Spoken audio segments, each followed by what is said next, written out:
Jolly morning mga kabubuyog. Once more, it's your host Jai.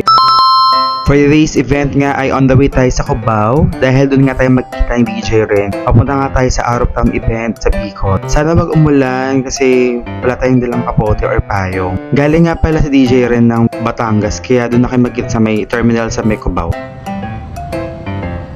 At nakarating na nga ako sa may terminal na bus sa may Cubao.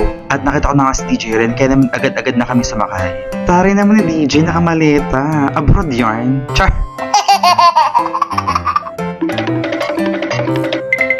So paalis na nga yung bus. So mahaba pang tulugan to. Bye guys. Ingat sa amin.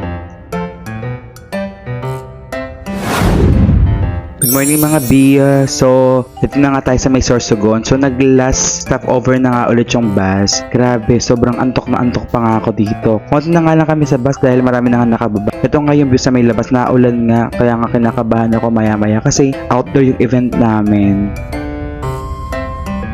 Pagkababa nga namin ng bus, sakay nga kami ng tricycle papunta ng venue. Yung venue nga pala, Greenhouse yung pangalan. Ito nga lang yung sa may Gubat, Sorsogon, Bicol. So ingat sa amin! Grabe, ang ganda mga views dito. Very relaxing and refreshing yung hangin. At na nga yung venue. Minimalist nga lang yung designs. Grabe, napaka-presko dito. Tsaka hindi ako maglalapot dito. So ingat sa amin and enjoy our event dito sa may Bicol.